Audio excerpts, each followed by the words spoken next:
Penanya yang pertama, Bapak Abdul Somad. Jadi dulu ketika di Mesir tahun 1998, jumlah mahasiswa Indonesia 2470 sekian. 2470 sekian, sekitar 2500. Yang nama Abdul Somad cuma 2. Satu dari Riau, satu dari Makassar. Makanya kalau orang nanya, Somad mana? Somad KKS apa Somad KSFR? Dari Pak Abdul Somad tentang demokrasi. Dulu Aceh dipimpin oleh Sultan Iskandar Muda. Kemudian kita belajar di SD bahwa Pulau Sulawesi banyak kerajaan, diantara yang populer Sultan Hasanuddin. Lalu ketika 1945 kita merdeka, maka kita dari Sabang, waktu itu belum sampai Papua, sepakat untuk mengangkat Presiden Soekarno. Apakah Presiden Soekarno yang kita angkat berdasarkan demokrasi itu sama dengan Sultan? Maka ikhtilaf terjadi di negeri ini. Maka sebagian tidak setuju. Yang tidak bersetuju itu membentuk apa yang disebut dengan Darul Islam Indonesia. Karena Presiden Soekarno bukan waliul amri, karena dia diangkat dari demokrasi. Demokrasi berasal dari bukan produk Islam. Maka kalau produk mesinnya tidak Islam, produknya juga tidak. Maka terbentuklah Darul Islam Indonesia. Kemudian satu lagi Negara Islam Indonesia, NII. Satu lagi Tentara Islam Indonesia. 3, DII, NII, TII. Bergejolak.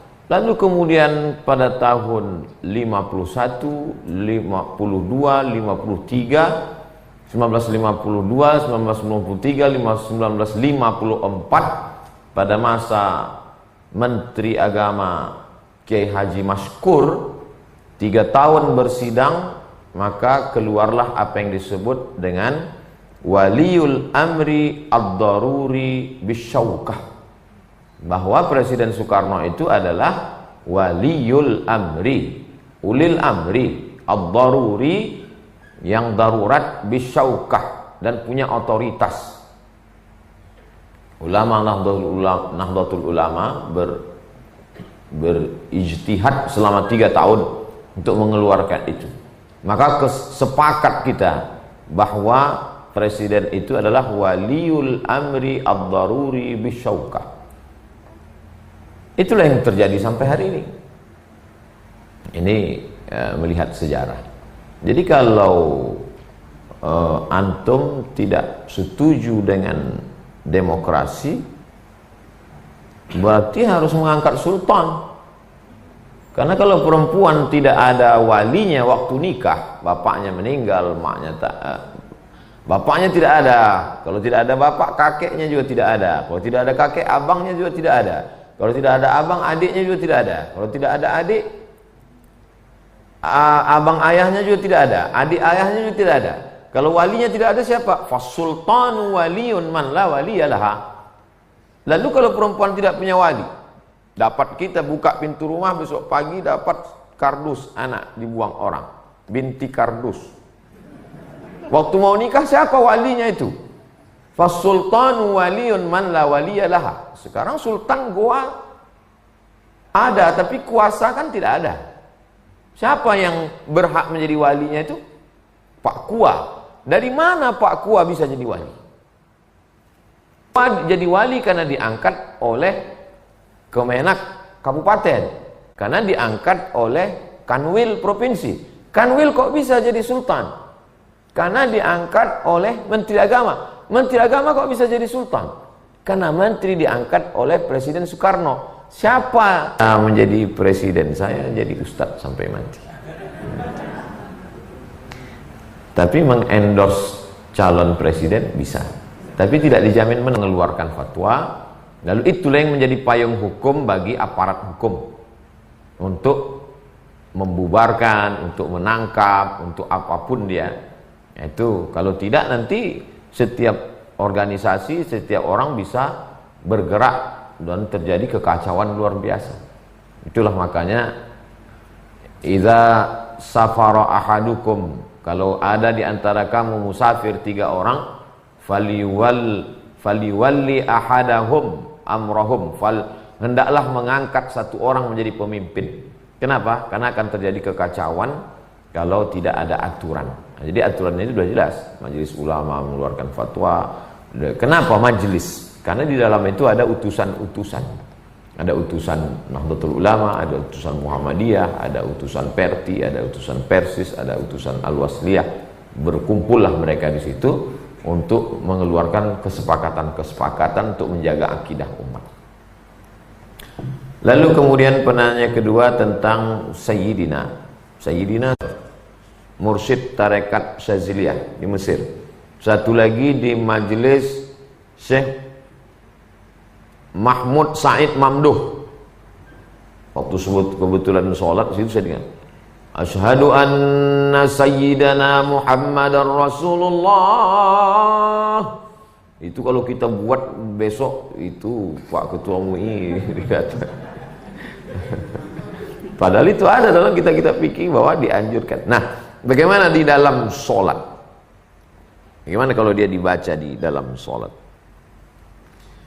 Di halaman 348 kata Imam Ibnu Hajar Al-Asqalani dalam Fathul Bari Syarah Sahih Al-Bukhari, jawazu ihdasi zikrin fis shalah, boleh membuat zikir dalam salat, ghairi ma'surin idza kana ghairu mukhalifin lil ma'sur. Boleh membuat zikir dalam salat walaupun tidak maksur. Tidak maksur maksudnya tak ada dalam Quran, tak ada dalam hadis, selama tidak bertentangan dengan yang ghairu selama tidak bertentangan dengan yang maksur. Itu maka Imam Ahmad bin Hanbal, Imam Hambali menambah bacaan dalam sholatnya, Rabbil firli wali walidayya wali Muhammad bin Idris Asy-Syafi'i, da'autu lis-Syafi'i fi salati 40 sanah. Aku mendoakan Imam Syafi'i dalam sholatku 40 tahun. Bunyi doanya, Rabbil firli wali walidayya wali Muhammad bin Idris Asy-Syafi'i. Jadi kalau jamaah nanti sholat subuh berdoa dalam sholat, Rabbil firli wali walidayya wali Abdus Somad, itu sholatnya tidak batal. Jawazu ihdasi zikrin fis shalah ghairi ma'sur idza kana ghairu mukhalifin lil ma'sur. Hadis ini kronologisnya, ungkapan Imam Ibnu Hajar Al-Asqalani ini kronologisnya ketika sahabat bangkit dari ruku', sami Allahu liman hamidah. Nabi mengajarkan doa Rabbana lakal hamdu mil'us samawati wa mil'ul ardi wa mil'u ma syi'ta min syai'in ba'du. Ada seorang sahabat doanya lain, alhamdulillahi hamdan thayyiban katsiran mubarakan fi. Sami Allahu liman hamidah, alhamdulillahi hamdan thayyiban katsiran mubarakan fi. Selesai salat Nabi tanya, manil qail, siapa yang baca doa itu tadi?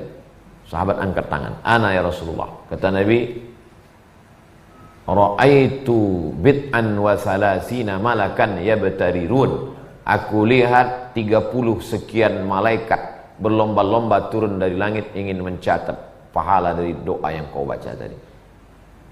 Komentar Imam Ibnu Hajar Al-Asqalani terhadap hadis tadi, inilah dia. Jawazu ihdasi zikrin fis shalah. Boleh membuat zikir dalam solat selama tidak bertentangan dengan maksur. Kata Sayyidina, tidak bertentangan. Kenapa? Karena ada hadisnya. Ana sayyidu waladi Adam. Aku adalah. Tapi kalau dalam solat misalnya saya katakan, Allahumma sholli ala tuanku Muhammad, batal. Karena tuanku sudah bukan bahasa Arab, batal.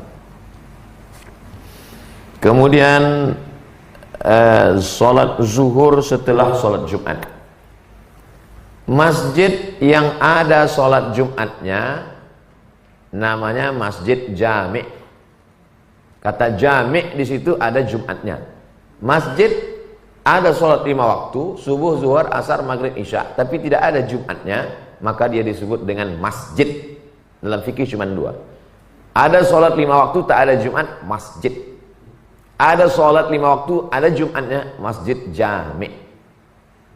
Lalu muncul musola, surau, langgar, bid'ah. Jadi menurut mazhab Syafi'i, satu negeri itu boleh banyak masjid, tapi sholat Jumatnya cuma satu.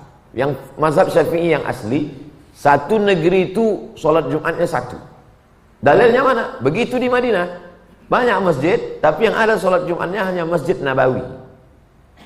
Lalu kemudian masyarakat berkembang, banyak ta'addud al-Jum'ah, berbilang-bilang sholat Jumat dalam satu kota.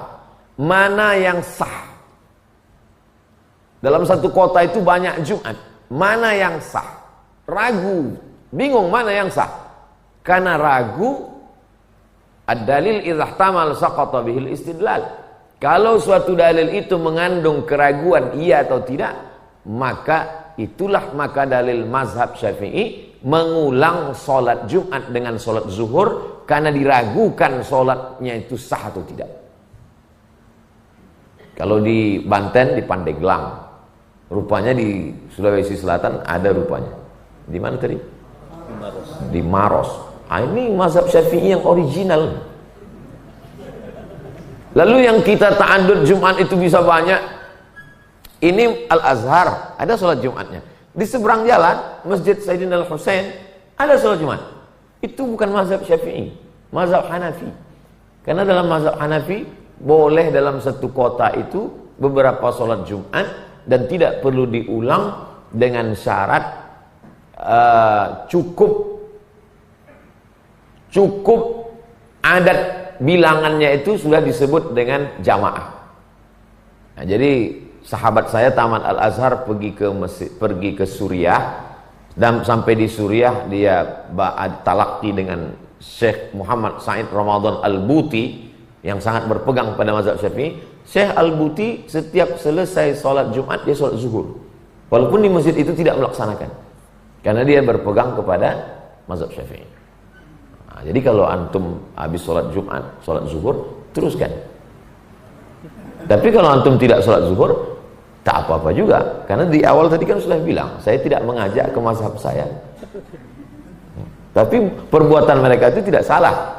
Tapi dia menyalahkan orang lain tak juga betul, karena ada pendapat lain bahwa sholat Jumat di beberapa tempat di satu daerah itu sah.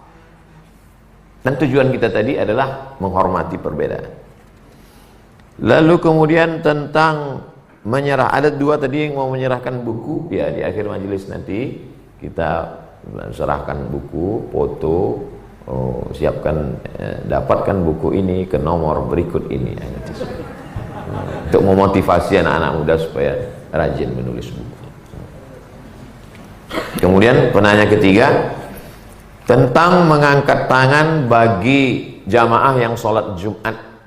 Khotib berdoa, Allahumma firil muslimina wal muslimat wal mu'minina wal mu'minat. Apakah makmum yang sholat itu mengangkat tangan atau tidak? Mengangkat tangan. Kenapa? Karena hadis tentang mengangkat tangan umum. Tentang mengangkat tangan pada halaman 296. Hadis 296.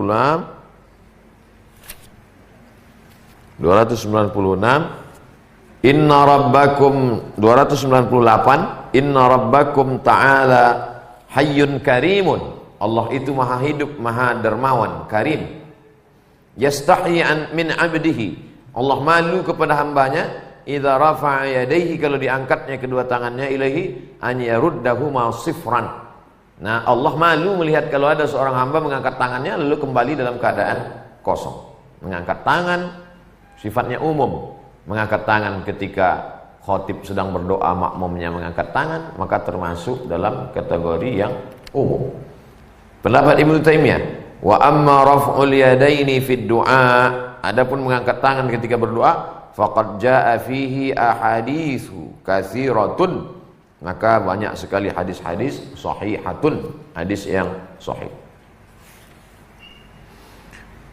Kemudian kenapa Habib di luar Sulawesi lebih banyak?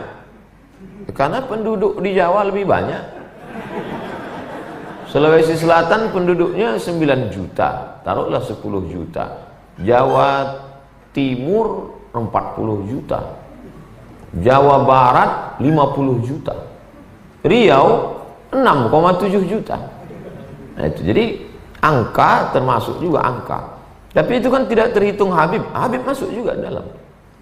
Itu faktor pertama karena banyaknya masyarakat. Yang kedua, kalau saya baca tadi, saya dapat hadiah dari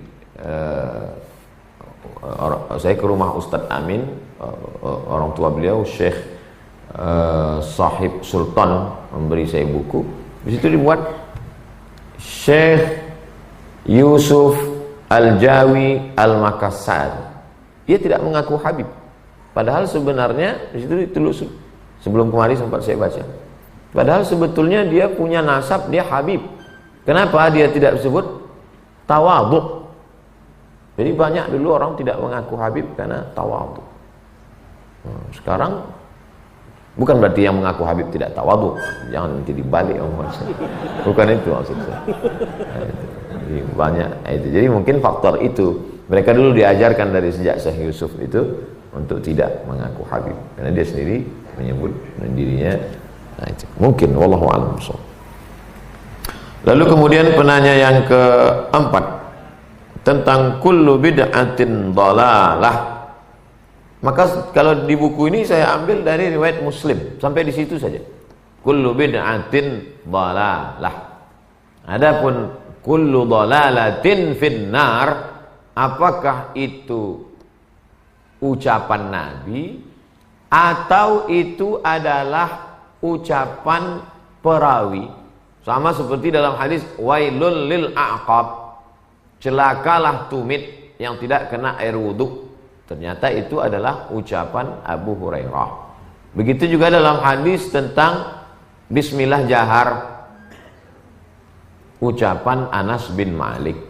Nah, itu tadi yang antum maksudkan. Ternyata menurut penelitian ini finnar, ini adalah maka wal khuruj minal khilafi aula, keluar dari khilaf lebih utama. Saya tinggalkan riwayat yang ada khilafnya, saya pakai Sahih Muslim ya, dengan kullu bid'atin dhalalah sampai di situ saja.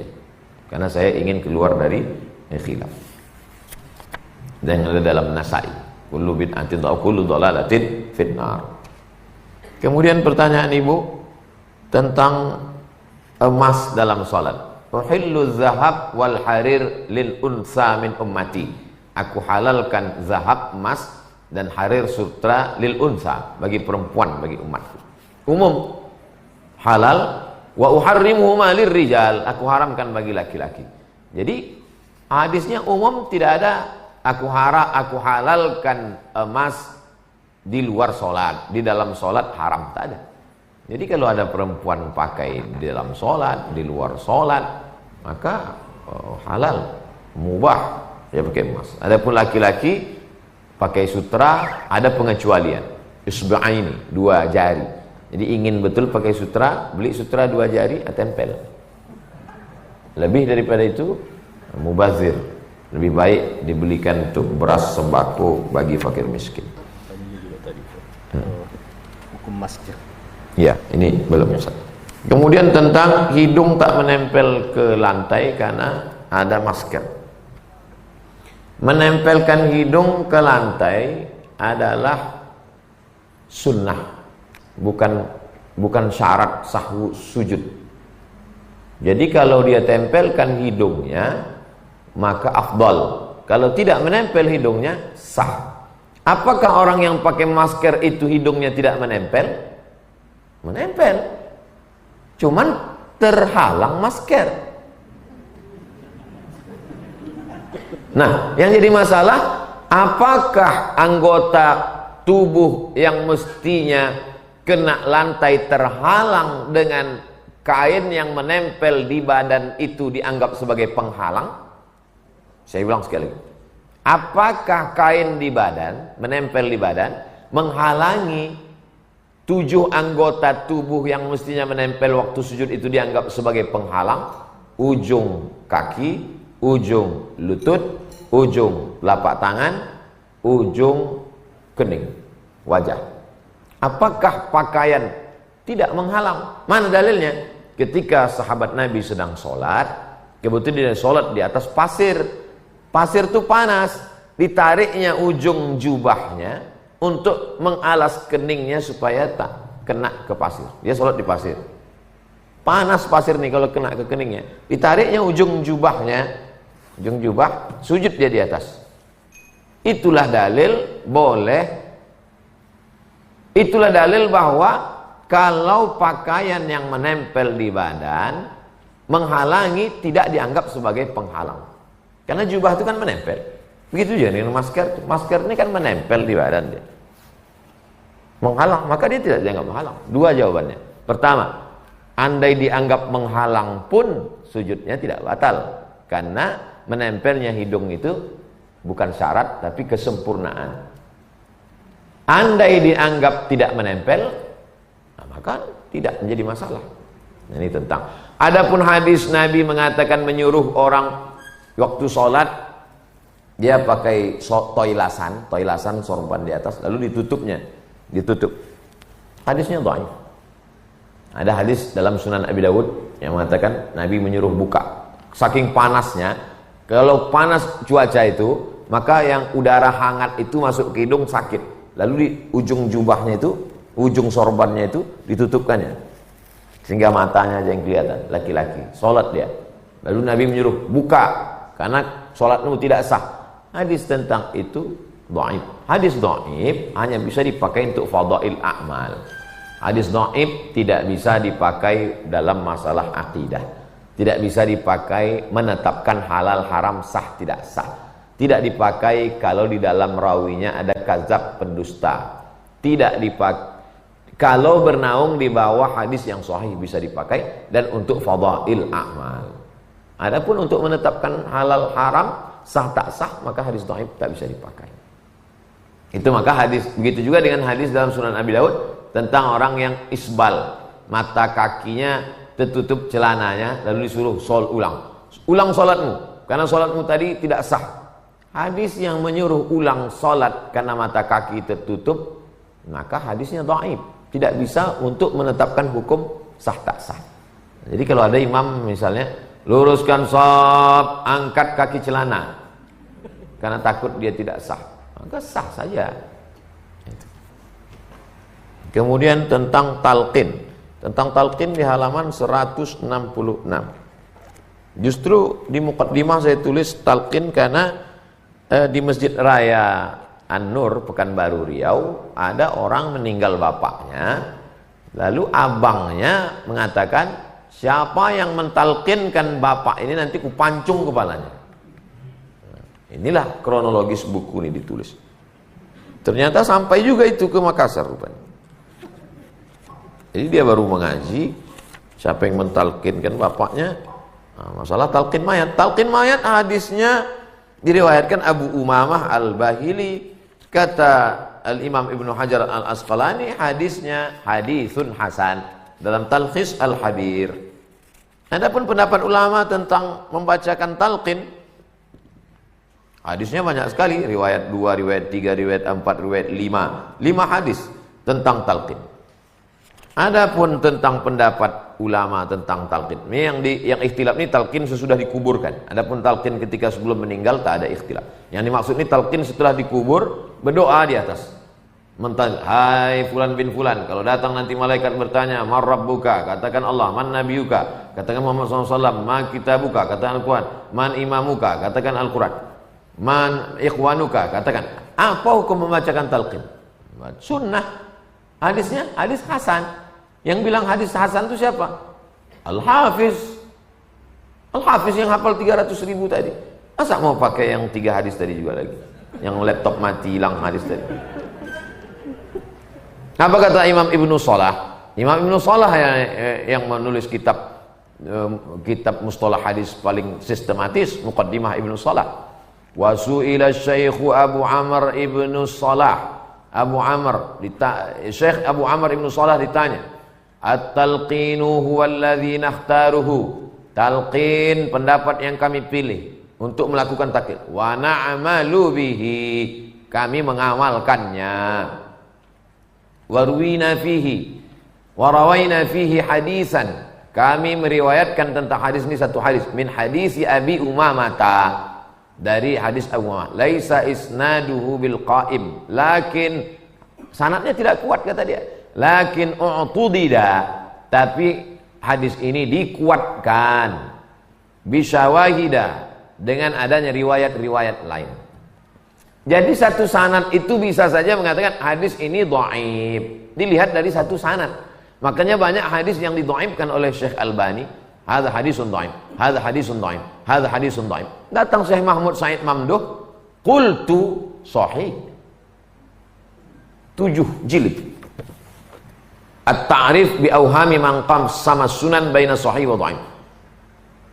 Hadis-hadis yang didhaifkan Syekh Albani ternyata sahih. Kok bisa? Karena dia melihat satu jalur.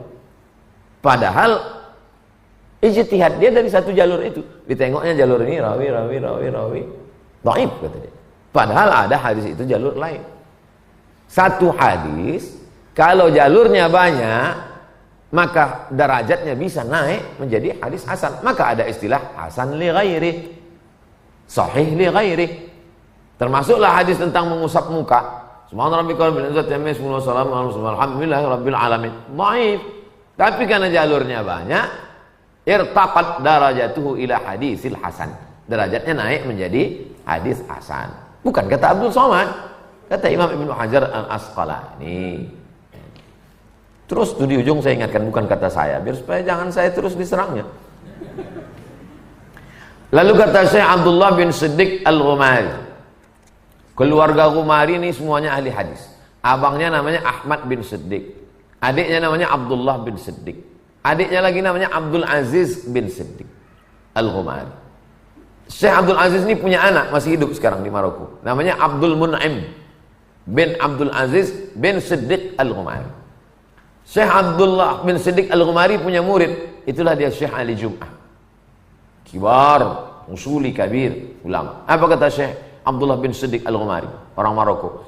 Innat talqina, sesungguhnya membaca talqin, jara alaihi al-amalu, sudah diamalkan, qadiman, sejak zaman dulu, fi Syam, di negeri Syam, zamana Ahmad bin Hanbal, di zaman Imam Ahmad bin Hanbal. Imam Ahmad bin Hanbal pun tak melarang. Jenderal bintang 5, tiba-tiba yang kopral-kopral melarang. Wa dzakara ba'dul ulama minal malikiyati, ulama dari kalangan Malikiyah, wasyafi'iyati, wal Hanabilah, alladzina ajazuh. Wa dzakara anna hadits Abi Umamah dhaif. Wa dzukira, disebutkan bahwa hadis Abu Umamah itu dhaif. Lakinnal hafiz, akan tetapi Hafiz Ibn Hajar Al-Asqalani qala fi talkhis, kata Imam Ibn Hajar dalam talkhis, isnaduhu sahih, sanadnya sahih, isnaduhu salihun. Kenapa? Li'anna lahu turuqan, karena ada jalur-jalur lain, wa syawahid, ada syawahid jalur lain. Banyak sekali. Imam Ibnu Taimiyah, apa kata Imam Taimiyah? Hadza talqinul madhkuru, talqin qad nuqila an ta'ifatin minas sahabah, diriwayatkan dari sekelompok sahabat, bukan dari satu orang sahabat. Annahum amaru bihi, sahabat Nabi menyuruh bertalqin. Ka Abi Umamah Al-Bahili, seperti Abu Umamah Al-Bahili, wa ghairihi, bukan dia sendiri, sahabat yang lain. Sahabat Nabi ini bukan sahabat UAS. Wa ruwiya fihi hadisun, diriwayatkan hadis anin Nabi sallallahu alaihi wasallam. Lakinnahu, akan tetapi mimma la yuhkamu bi sihhatihi, hadisnya tidak sahih. Wa lam yakun katsirun minas sahabati yaf'alu dzalik, dan tak banyak sahabat yang melakukannya. Falihadza qala al-Imam Ahmad wa ghairuhu minal ulama anna hadza talqina la ba'sa bihi. Tapi membaca talqin ini la ba'sa bihi. Mungkin yang melarang itu tak habis dibacanya, dia sampai la. Karena orang ini suka memotong-motong, banyak sekali dipotong-potong. La, padahal ujungnya la ba'sa, la tidak, ba'sa apa-apa. La ba'sa, enggak apa-apa. Ya boleh. Farahhasu rukhsah. Walam ya'muru bihi. Wastahabbahu ta'ifatun min ashabi Syafi'i. Dianjurkan sebagian dari ulama mazhab Syafi'i. Wa Ahmad. Sebagian mazhab Ahmad. Wa karaha ta'ifatun minal ulama min ashabi Malik. Sebagian ulama mazhab Malik tidak menganjurkan. Ikhtilaf. Pendapat terakhir Syekh Atiyah Saqar, Mufti Al-Azhar, anna hadzal amal membacakan talqin la yadurrul ahya. Kalau dibacakan talqin, hai fulan bin fulan, kalau kau nanti datang malaikat mungkar nakir bertanya kepadamu man rabbuka, katakan la yadurrul ahya, yang hidup kan tidak terganggu dengan itu. Walal amwat, yang meninggal pun tak terganggu juga. Ada rupanya orang hidup itu terganggu. Ah, lama kali ini, cepatlah kita pulang.